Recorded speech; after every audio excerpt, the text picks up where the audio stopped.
A great tool. There's a lot of benefits to using the TRX suspension system in your school because it's portable. You can put it up anywhere you want. It can go on goal posts, it can go on chin-up bars, it can go on squat racks, it can go in a door frame. So it's very portable and also what we call scalable. Scalability. You know, I can talk for example, the youth guys that I work with. We're currently in the middle of our preseason training right now, and we have kids range from 8th grade to about 5th and 4th grade. As you can imagine, some of the 8th graders have kind of hit their growth spurt. Okay, we might be able to walk through it as well and teach them. Some of the older guys, you know, they might get to an example where they're here and they're you know, completely under the frame. Mission, you know, and it was a great thing because all of a sudden, you know, they started using it outside of that safe house. All of a sudden, it became a real tool that Randy went to college for to develop and, you know, put a whole marketing, you know, program behind it, and, you know, figuring out the technology that really needs to go behind the straps to be, you know, optimal for use in all different types of environment. And then all of a sudden, here we are today using it in, you know, sports rehab clinics and some of the world's best training facilities in the country. So it's pretty exciting stuff. Okay. The next thing we want to talk about is, you know, how do you implement a system into your program, right? How many people here do a warm up for your lacrosse players before you start a practice? Yeah, and we agree. You know, before we work with our athletes, we always want to do a dynamic warm-up. And sometimes even before the warm-up, we may work out what we call prehabilitation exercises. Prehabilitation exercises are exercises that we might do for our players that decrease their risk for injury. Our players are no good to us if they're sitting on the bench with ice on their ankle, right? So you're looking at the top 3 injuries in lacrosse are going to be number 1 is what? Ankle sprain. Number 2, shoulder injury. Number 3, knee injuries. Okay, so we're going to go over a couple different exercises that will help you prevent those injuries for your players. After you warm them up and after you're done with prehab, you're obviously going to move to some strength exercises. And when we're talking about strength exercises here, we're really leveraging our body weight to enhance our performance ability. Okay, you guys understand there's a lot of different ways to stack on intensity with resistance training. Some of those things might be speed or distance. Other ways might be adding weight to a bar. This is going to be a little bit different because you could use stability as a way of progressing the challenge. You could use the vector principle, as Josh mentioned before, and there's a whole bunch of different things you can do to progress the exercise besides just adding weight, which is important because strength doesn't always translate to better lacrosse performance. Okay? Then after we do our strength program, we'll work on circuit training. You know, most of our athletes do not respond really well to running miles and miles and miles to get in shape. That's not the same energy system that they use on the lacrosse field. And Rashad's in the front row here. He actually talks about that today is, you know, how do you implement strength conditioning programs without having them run miles and beating themselves up? You know, we could do that with lacrosse, and we're going to do that today too with the TRX. So it's a nice thing. You know, one of the big downfalls with running, especially long distances, is the gait pattern changes. When we're sprinting, there's a very different gait pattern than if we're slogging or slow jogging. And we want our athletes to be tied in to those fast movement, dynamic gait, you know, requirements that are involved when people are moving. Very different than that slow, sort of mediated gait that you would get when you're running distances. And at the end of the day, how many people do some core work at the end of the practice? Yeah. So what tools do you have with your body weight? You could do, you know, maybe leg raises and, you know, different types of crunching activities and planks. You know, we're going to discuss ways you can involve the rotary system of the body, which is really going to tie into lacrosse, as well as just front side, back side, and side of the side for our core training. All right? Josh, anything you want to add before we start to get people down here? No, let's just get, what do we probably need, about 12 people. And if anyone, feel free to come down. You don't have to necessarily participate, but it might be a little bit better if everyone's up close so it's a little more interactive. Yeah, so come on down and let's get ready to move. So we talked about what's the number 2 injury for lacrosse players? Shoulder injuries, right? So a lot of times people are very strong in pressing motions, pulling motions, not so much so. Posterior shoulder girdle, rotator cuff, stabilizer of scapula, they tend to be little weaker muscles. So we're going to teach you some great exercises that are going to activate those muscles. All right, we're going to do our TRX shoulder T's and TRX shoulder Y's. Okay, so first things first, why don't you let me demonstrate this for you, and then Josh will sort of take you through and coach it up. So you're going to start facing your anchor point. We're going to start in our end position. So you always want to start in the end position. start to strike, it's going to be really hard to get the overall movement right. We're going to start in a comfortable position. The closer I get my feet to the anchor point, the more difficult the exercise is going to get. So I'm not going to take a nice shallow angle. Then what we're going to do is just take a split stance. So one foot comes forward, one foot comes back. Keeping your head up, keeping your chest up and arms straight. You're going to let your body fall down, and then you're going to drive your body up using the shoulder muscles. Basically, TRX shoulder T. Okay? Let's watch these guys, and let's everyone have you do 10 TRX shoulder T's. Now, if you notice it's too easy, guess what? Walk your feet closer to the anchor point. If you notice it's too hard and you're starting to cheat, walk your feet back a little bit. Quality before quantity. That's one of the take-home messages I want you guys to think about that. So our body should be straight. We should always be in a planted position with the body. So as you notice, there's a dynamic stability component in the shoulder girdle. There's a stability component in your core. You also have to keep your balance. So we're really working what we call our fingernails to our toenails. And that's sort of like Lacrosse, isn't it? Alright? Now let's do this. You guys all want to get on this and try out TRX shoulder Ys. And this would simply be our TRX shoulder Y. Great exercise for the posterior shoulder girdle. Great exercise for the back extensors. Great exercise to balance out the imbalances that we see anytime we do Lacrosse athletes. Especially some of the young guys that come in, they're sitting in class all day, they're a little hunched over, playing on what's called nudie, you know. It's a great exercise to kind of open them up on the front side in the posture position that they're used to all day and strengthen some of those back muscles, which are critical for shot speed and just overall shoulder health. You guys are familiar with what we call the X factor? The X factor is how you get the shoulders away from the pelvis. But opening up in that shoulder girdle needs to happen. Movement and driving motion is like having a rubber band. The more you stretch the rubber band, the more closer you're going to get to the ball. At the end of the day, that's going to be a good thing for our athletes. Alright? So now we warm up the upper body a little bit.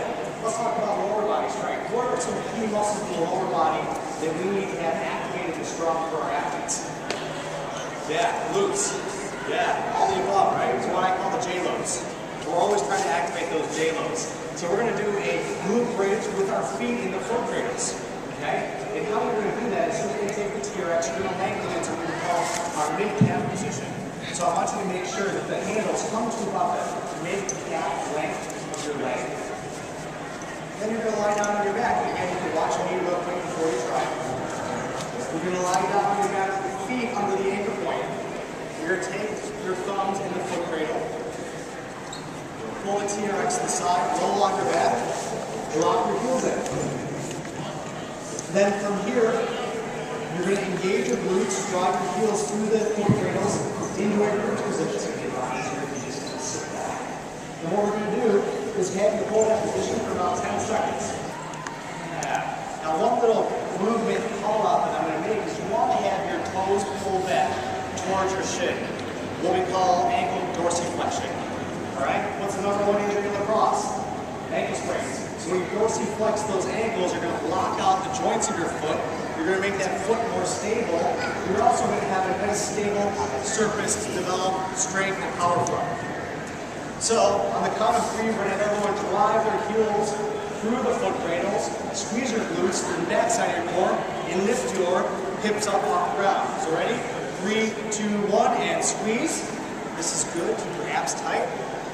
This is pretty easy, which is good. All we're looking to do is activate those deep core muscles and relax.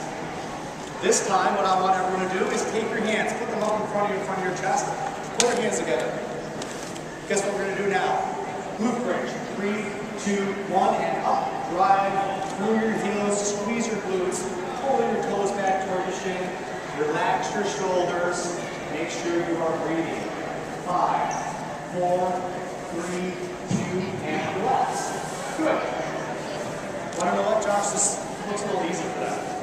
Why don't we go to our hamstring curl here? We're going to take it up a little bit. Josh, so, you got him on this? Yeah, I got it. All right, I'm going to make it a little bit harder. Once again, still emphasizing the glute activation. You're going to do your glute bridge, and then we're going to add a little twist to it, okay? So So everyone's going to track your glutes, drive your heels into the straps.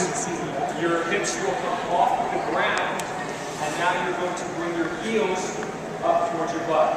So a bridge with the hamstring curl. Very good. Drag, squeeze up to the top, slow the way out. Those of you who don't know, most hamstring injuries involve the decelerating aspect.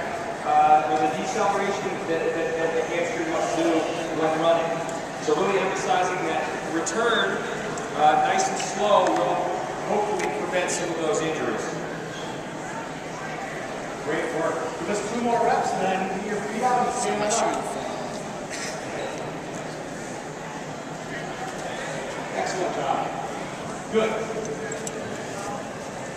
So those are a real quick example of our prehab exercises. Exercises that we're going to do for our athletes that are really designed to activate key muscle groups and turn things on and mobilize areas so they avoid injury. Real simple. The next part of our workout will be our movement preparation or our dynamic squat.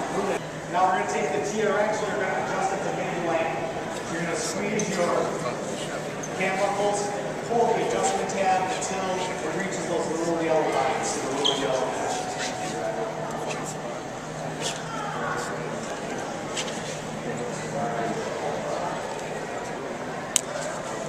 And now we're going to face away from the anchor point. Before you guys do that, watch me real quick. So facing away from the anchor point, open up this chest, open up my hips, and again, just hold my body temperature up. So I'm going to go forward lunge, reach my arms up over the head as I go into that lunge. So now I'm going to unload my body weight a little bit using those straps. But at the same time, I'm draining my upper body with my lunge. Let's go ahead, alternate feet. I want you guys to do 5 on each leg right now. Big step forward, keep those arms straight, keep your head up, keep your chest up. Nice work. Roll those legs, big push with that front leg.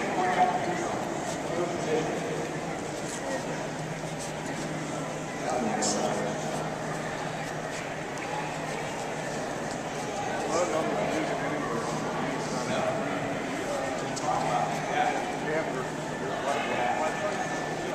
Beautiful, love it. Excellent job.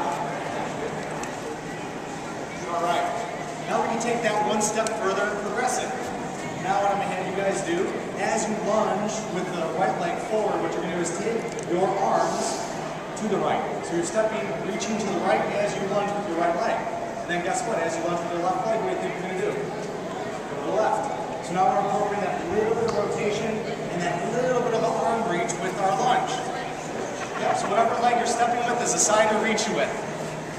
Does that look like a little bit like a lacrosse shot? I think so. How many coaches here have their athletes do lunges? How many of the athletes do a really good looking lunge? Right? Doesn't happen in it all the time. So here we can leverage their body weight, give them a little bit of that input from the TRX handles and go into that lunge. Something about the lunge too to think about. For some of your athletes, especially some of the high school athletes, the sport athletes, you're trying to save their knees. So everyone just kind of take a peek at me. We try to emphasize a little bit more of a vertical shin. So you're going to have a lot of athletes who come out and do a forward lunge, the heels coming off the ground. Okay, this is going to take some of those forces a little bit more towards the anterior part of the knee. It's going to irritate the anterior part of the knee, and they're going to end up having issues. So with some of the athletes who may come to you and you know that they have knee problems, you're going to want to emphasize what we call vertical shin. So they're stepping out and then they're just dropping down. This vertical shin position is going to keep those forces in the knee joint more posteriorly and not irritate the knee, which is obviously going to be very important, especially for some of your athletes that maybe don't get a whole lot of time to rest around here. So something to think about. We really want to make sure that at all, I mean, none of your athletes' heels should really be coming off with lunges or squats. So just a little take-home point. Excellent, good job. Now let's let the TRX come to its resting position, and we're going to do one of our favorite stretches called the world's greatest stretch. Okay? So everyone back away from the TRX, give yourself a little bit of room to move. For those of you in the crowd who want to do this with us, feel free to step forward. The world's greatest stretch is an excellent activity to mobilize the ankles and the hips, also open up the thoracic spine. It's a full body exercise, and it's certainly one of our favorites. What you're going to do is step forward with your right leg, left hand's going to come to the ground. From here, you're I'm going to make sure I'm driving my heel back, activating my backside, squeezing that glute. Put both hands back down in front of me, coming out of that spinal rotation before I come back up into my standing upright posture. A couple keys: maintain tall, lengthened spine throughout the whole motion. Really drive that heel back and open up with your eyes following that hand as you come back up. Okay? So let's go ahead and do that. Listen to me. I'm going to talk you through it. Josh and I will walk around to make sure you're doing it correctly.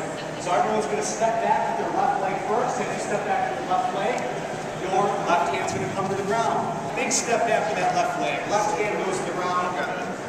Open up through that right side. Eyes follow your hands. Come back to neutral position. Arms in front of you. Big push with that front leg. Stand up tall. Good. Yeah, so whatever leg you're stepping back with is the arm that stays on the ground. Okay, so if I'm stepping back with my right leg, my right hand is staying on the ground. Why is that? So if you look at me here, I'm in a running position. When I run, if my left leg is up in front of me, my right arm is forward. Okay, so I want to reproduce that position and that pattern with every exercise I do. Thinking about pro athletes here.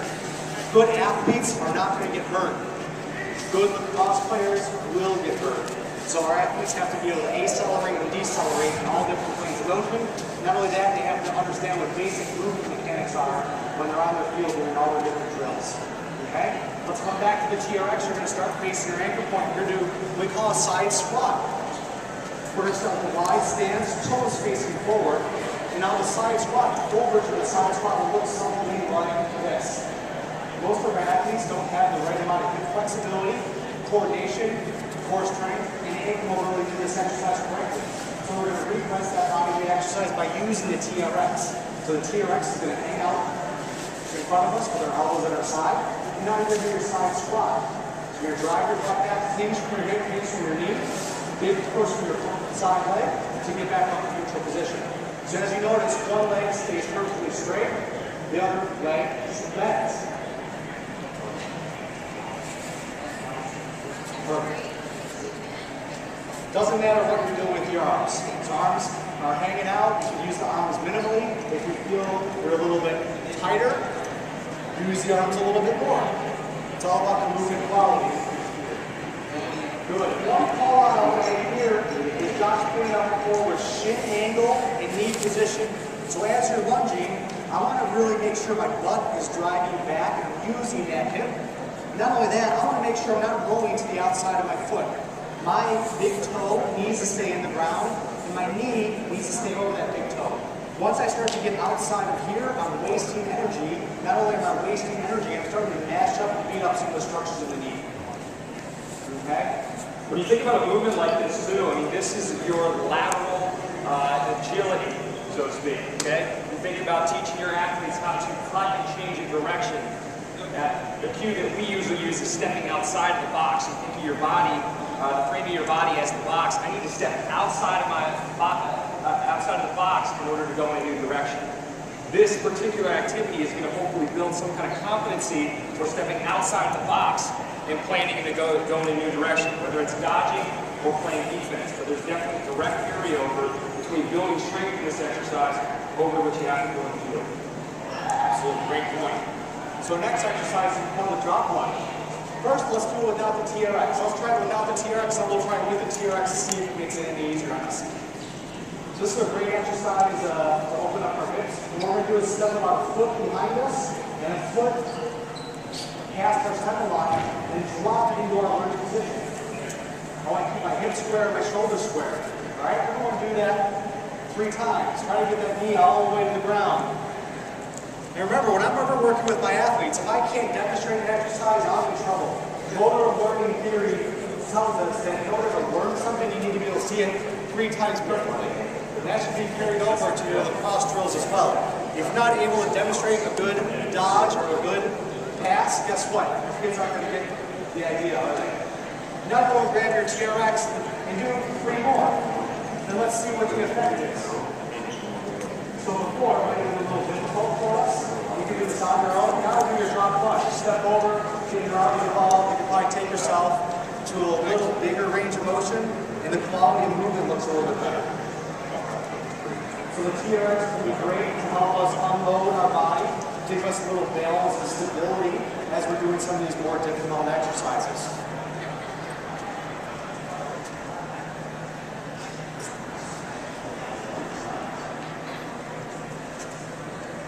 Excellent.